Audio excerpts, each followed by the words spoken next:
Dart Tunisia, c'est un collectif en fait d'idées. Pour la première fois, on s'est mis autour de la table. Des hôteliers indépendants se sont mis autour de la table pour essayer d'imaginer, de travailler ensemble. Ça, c'est le point de départ. C'est assez rare déjà pour le souligner. Et c'est l'envie de travailler ensemble qui nous a d'abord guidés dans cette aventure de Dart Tunisia. Moi, j'ai été un petit peu l'initiateur, mais pas forcément le fondateur. Le fondateur, et sont une dizaine d'hôtels qui ont justement créé, réfléchi pour aller vers cette idée de Dart Tunisia. Moi, j'ai simplement provoqué un peu peut-être l'envie.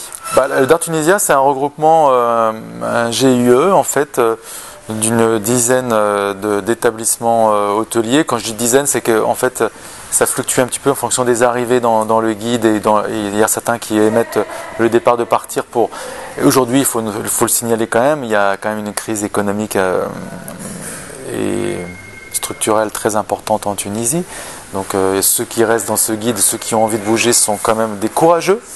Ceux qui ne peuvent pas y rester, ceux qui s'en vont, il y a eu quelques départs malheureusement dû à un problème économique un peu grave, donc avec d'autres préoccupations. Donc voilà, c'est pour ça que je vous dis une dizaine de lieux. Donc des lieux qui soient aussi bien des chambres d'hôtes, des hôtels de charme, des resorts et même un campement, une expérience unique dans un campement dans le désert avec le Camp Mars. Donc il y a vraiment une diversité dans ce guide, mais en même temps une identité très forte, un fil conducteur qui fait que tous ceux qui sont dans ce guide autour de la table, les lieux, les établissements qui sont dans ce guide sont vraiment dans la même philosophie. Donc la première version du guide est sortie l'année dernière, en septembre. Et ça nous a permis de faire un salon à Cannes qui s'appelle l'ILTM, International Luxury Travel Market, qui est l'un des plus beaux salons de tourisme de luxe.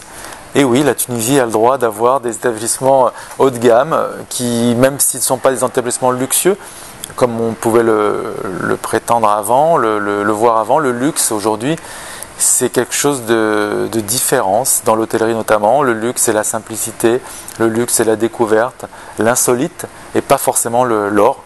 Donc la Tunisie a beaucoup de luxe dans son terroir, dans le pays, et c'est pour ça qu'on peut prétendre vraiment à participer à ce salon. Il faut absolument avoir une charte pour commencer à constituer un guide, un GIE. Donc on a défini certains points qui sont primordiaux pour rentrer dans ce guide Dart Tunisia. Donc ça passe par déjà être indépendant, puisqu'on n'a pas la volonté d'intégrer des chaînes, même si les chaînes ont des très beaux hôtels en Tunisie. Le but, c'est de travailler avec des indépendants qui, quand on fait des réunions, soit autour de la table, c'est la discussion qui va primer dans ce sens.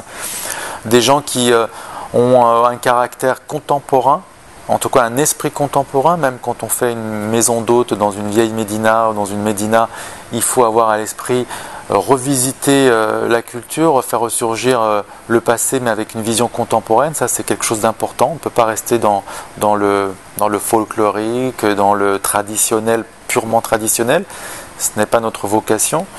Il faut avoir aussi cette vision, on va dire, insolite, et aussi intégrer dans son environnement, sortir des lieux, des restaurants qui gravitent autour de l'établissement, pour que les visiteurs soient vraiment intéressés non seulement à venir dormir, mais à venir visiter et tester, goûter, découvrir d'autres lieux.